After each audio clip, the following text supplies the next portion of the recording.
This is one of those stories that is only shocking if you're not paying attention.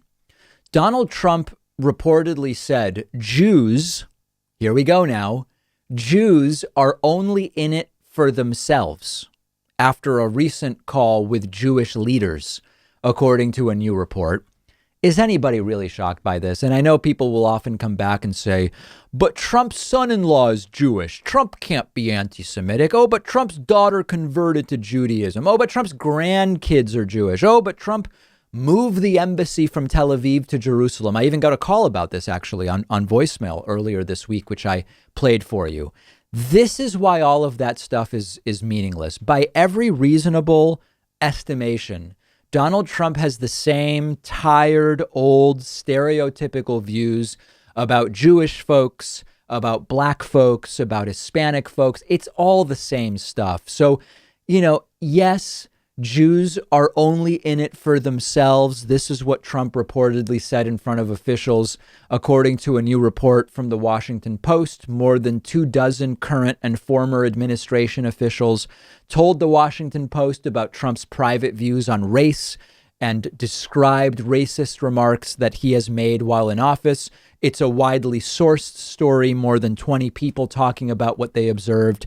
The Washington Post writes that the president's characterization of Jews happened after he got off the phone with Jewish lawmakers. During a conference call last week with American Jews, Trump reportedly said, "We love your country," referring to Israel, as if Israel is the country of American Jews, which is another trope. He also told an audience of Jewish Americans that Israeli leader Benjamin Netanyahu is your prime minister, which is wild. Trump has previously called Jews who are Democrats disloyal.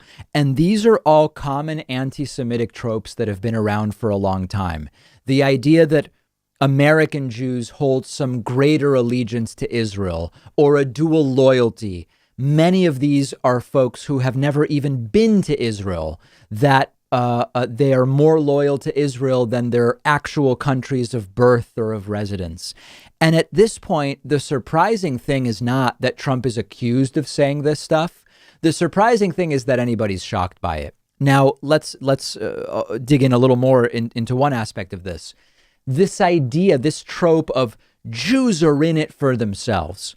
Most people are, generally speaking, concerned with their own well-being. Look at Republicans right now with the Supreme Court. Are they in this for anybody but themselves and their own, the preservation of their ideology? This is the absurdity of some of these tropes that are stuck to one group. Oh, the trope of the Jews love money. They're in it for the money. Do white people hate money? Do white people not care about money? Black people don't care about money. Sikhs, they're against money. Women hate money. Middle-aged people hate money. That's part of the absurdity of some of these tropes, that some of them are so vague and meaningless that it actually boggles the mind how people can seriously consider them assessments of a particular group. It's absurd. And Trump, of course, is able to so casually go from one racist or xenophobic trope to the next, almost second nature to him. It really seems to come very naturally to him. Now, do I tell you this because I think it's going to, alter the election results? No. The people that are supporting Trump at this point are not going to be dissuaded because Trump said Jews are only in it for themselves. The people who are already voting for Trump at this late stage in the game are not going to be dissuaded because of Trump's racially tinged message that Joe Biden will destroy the suburbs by looking at how housing policy can have racial repercussions. These people are with Trump no matter what. The reason I tell you about this is to just remind you that very often we just have to believe what's plain as day. If it looks like a duck, if it sounds like a duck, if it walks like a duck, mostly it's a duck. That's really the concept of Occam's razor from the scientific world. And that is exactly what we are seeing here with Donald Trump. No surprise whatsoever. He is exactly what he appears to be. We have a fantastic program for you today. We are going to talk about what is the risk to Roe v. Wade if indeed Donald Trump replaces Ruth Bader Ginsburg with a Handmaid's Tale-like ideologue from the American right. We are also going to talk about I mentioned undecided voters and decided voters. Who are the undecided voters right now? We actually have some data about them, and we're going to talk about that a little bit later. We're going to take some of your phone calls, and we have so much going on. Next week, not only do we have a week of shows and a week of bonus shows, if you are a member, which you should be at joinpakman.com, we have the first presidential debate, Biden versus Trump, Tuesday night. Join me on your choice, YouTube, Twitch, or Facebook, whichever you like best. Join me at 8:30 p.m. Eastern, 5:30 p.m. Pacific for the first Biden versus Trump debate. It's going to be wild.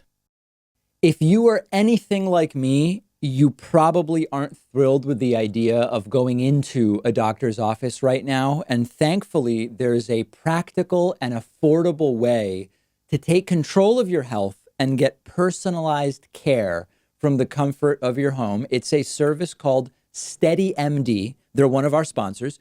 You take a quiz, you get matched with a licensed primary care physician who understands your health needs. You have a 1-hour video call with your new doctor.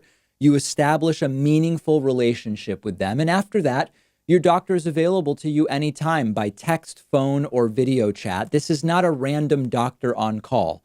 Each doctor at SteadyMD has a limited number of patients, so they actually have time to listen to you. You get the personal attention that you deserve. They can do almost everything an in-person doctor can do: perform medical evaluations, talk to you about health concerns, send prescriptions to your home or local pharmacy, and anything they can't do online, they'll quickly set you up with an in-person provider to do, things like blood tests as an example. You don't need insurance. It's only $99 a month with no other fees or copays. There are so many practical advantages to using SteadyMD for primary care, and it's also so much more affordable. Go to steadymd.com/Pakman to take the free quiz, see which doctor is right for you. I took their quiz. They matched me with a doctor who specializes in my particular health needs and situation. The doctor they gave me is a really perfect fit for me and my medical needs. There's no risk, no commitment to get started. Just click the link right underneath this video.